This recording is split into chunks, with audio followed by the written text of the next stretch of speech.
السلام علیکم ناظرین، میرا نام ہے وقاص احمد۔ ناظرین، اچھرا میں اپنے ہی بچوں سے زندگی چھیننے والی خاتون کا جو کیس ہے وہ سی سی ڈی کے سپرد کر دیا گیا ہے، اور سی سی ڈی نے گزشتہ رات جھنگ سے ایک شخص کو حراست میں لیا ہے، اور اس شخص کا نام ہے شہریار۔ شہریار جو ہے یہ اس خاتون کا پرانا دوست ہے جس نے اچھرا میں اپنے 3 بچوں سے زندگی چھینی تھی۔ کہانی کچھ یوں ہے کہ کل رات سی سی ڈی نے جو کیس تھا اچھرا میں اپنے بچوں کو مارنے والی خاتون کا، وہ آفیشیلی طور پر سی سی ڈی ماڈل ٹاؤن کے حوالے کر دیا گیا۔ تو رات کو ہی ایک ٹیم جو تھی سی سی ڈی ماڈل ٹاؤن کی، وہ جھنگ جاتی ہے اس خاتون کو ساتھ لے کر، کیونکہ یہ جو شخص تھا شہریار، یہ اسی خاتون کے گاؤں کا ہے اور ان کی شادی سے پہلے کی دوستی تھی۔ خیر، اسی ملزمہ جو خاتون ہے جس کا نام ردا ہے، اس کی نشاندہی پر اس گاؤں سے اس شہریار کو حراست میں لیا جاتا ہے، اور اس کو اس وقت ماڈل ٹاؤن لاہور میں اس سے پوچھ گچھ کی جا رہی ہے۔ اور اس سے پوچھ گچھ کرنے کا مقصد صرف ایک ہی ہے اور بڑا کلیئر ہے کہ یہ جو بچوں کی پلاننگ ہوئی تھی بچوں سے زندگی چھیننے کی، کیا اس میں کسی بھی طرح کا کوئی کردار اس شہریار صاحب کا ہے یا نہیں ہے۔ اگر تو پولیس کو دوران تفتیش کوئی بھی ایسا ایویڈنس ملتا ہے جس میں یہ چیز اسٹیبلش ہو جاتی ہے کہ شہریار نے کسی بھی طرح سے اس خاتون کو ہیلپ آؤٹ کیا ہے، یا اس خاتون کا جو پلان تھا اپنے بچوں سے زندگی چھیننے کا، اس حوالے سے شہریار کو پہلے سے نالج تھا، ان دونوں میں سے کوئی بھی چیز ثابت ہو جاتی ہے تو پھر اس شہریار کو بھی بچوں کا جو کیس ہے اس میں ملزم جو ہے وہ بنا لیا جائے گا، پھر اس کے ساتھ یہی ٹریٹ کیا جائے گا جو کہ اس خاتون یا اس ظالم ماں کے ساتھ ہو رہا ہے۔ اب تک سی سی ڈی ذرائع سے جو ہماری بات ہوئی ہے تو پتہ یہ چلا ہے، جب خاتون کا موبائل ڈیٹا انالیسس کیا گیا تو پچھلے تقریباً چند ماہ کے دوران 750 سے زائد جو فون کال تھیں وہ شہریار کے ساتھ تھی۔ بیشتر کالز ایسی تھی جو کہ خاتون کی طرف سے کی گئیں، اور بہت ساری ایسی کالز تھی جو کہ شہریار نے اس خاتون کو کی، اور پھر واٹس ایپ کال جو تھیں، ویڈیو کالز جو تھیں، میسیجز جو تھے وہ اس کے علیحدہ تھے۔ اب جب پولیس نے اس خاتون سے پوچھا کہ یار یہ شہریار کون ہے اور کیوں آپ کے ساتھ اتنا زیادہ رابطہ میں رکھا ہے، تو اس نے بتایا کہ شہریار اس کے گاؤں کا لڑکا تھا، اور یہ شادی سے پہلے ایک دوسرے کو پسند کرتے تھے، شادی کرنا چاہتے تھے، لیکن لڑکی کے جو گھر والے تھے نہ وہ مانتے تھے، اور نہ لڑکے کے جو گھر والے تھے وہ مانتے تھے، شادی کے لیے راضی نہیں تھے۔ جس کے بعد جو یہ آج ملزمہ ہے بچوں کی والدہ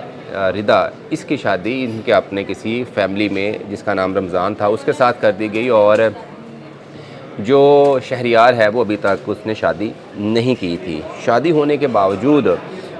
جو رمضان تھا وہ اپنی بیوی کو لے کر، یعنی اس خاتون کو لے کر لاہور شفٹ ہو گیا، لیکن اس کے باوجود دونوں کے درمیان جو رابطہ تھا شہریار اور ردا کے، وہ برقرار تھا۔ اور تفتیش میں یہ بھی پتہ چلا ہے کہ اس خاتون کی طرف سے بتایا گیا ہے کہ اس کا جو خاوند تھا، یعنی جو بچوں کا والد تھا، اس کو پتہ تھا کہ میں اپنے پرانے دوست کے ساتھ رابطہ رکھے ہوئے ہوں، یعنی کہ اس کے ساتھ ان کانٹیکٹ ہوں، اور کچھ پیسے جو ہیں وہ بوقت ضرورت شہریار جو تھا وہ ہیلپ آؤٹ کرنے کے لیے اس ردا کو بھجواتا بھی رہا ہے، اور تو یہ ساری ٹرانزیکشن جو ہیں یہ بھی آن ریکارڈ لے کے آئے ہیں۔ خیر، یہ سارا کچھ، یہ ساری معلومات اکٹھے کرنے کا مقصد صرف ایک ہی ہے کہ یہ پتہ کرنا ہے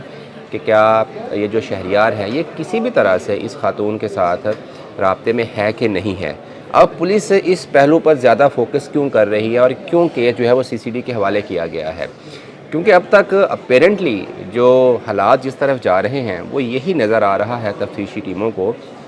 کہ خاتون جو تھی وہ اگر تب شادی کرنا چاہتی تھی،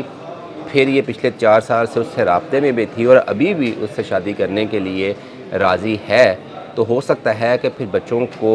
ختم کرنا ان کا مقصد تھا تاکہ وہ دونوں دوبارہ سے اکٹھے ہو جائیں اور دوبارہ سے شادی کر لیں۔ تو پھر بہت سارے کیسز ماضی میں بھی ایسے ہوئے تھے کہ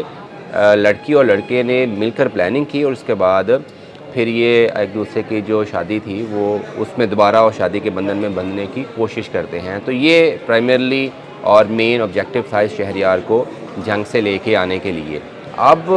جب شہریار کو انویسٹیگیٹ کیا جائے گا تو پھر آگے پتہ چلے گا کہ کیا ان دونوں کے درمیان کوئی اور شخص بھی تھا جس کو اس ساری کہانی کے بارے میں کوئی معلومات تھیں،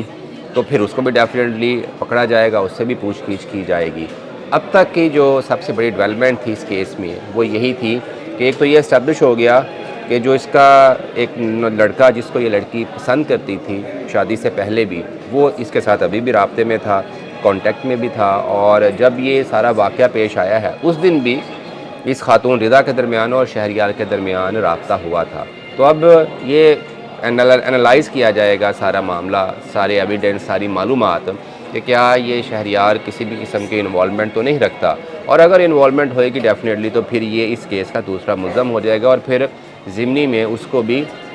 باضابطہ نامزد کر دیا جائے گا۔ اگر وہ ڈائریکٹلی انوالو نہیں ہے کیونکہ وہ موقع پر نہیں تھا، لیکن اس کو سیکشن 109 کے تحت اس کیس میں صلاح مشورہ کرنے کے لیے یا خاتون کو اکسانے کے جرم میں بھی اس کو رکھا جا سکتا ہے، لیکن یہ سب کچھ تب ہی ہوگا اگر کچھ ایسا ایویڈنس سامنے آتا ہے کہ رابطہ تو خاتون کے ساتھ اس لڑکے کا تھا، لیکن اس رابطے میں اس نے بیسیکلی اس پلان کو عملی جامہ پہنانے میں یا منصوبہ بندی کرنے میں یا اس کو کسی بھی طرح سے فیسیلیٹیٹ کرنے میں ہیلپ آؤٹ کیا ہے۔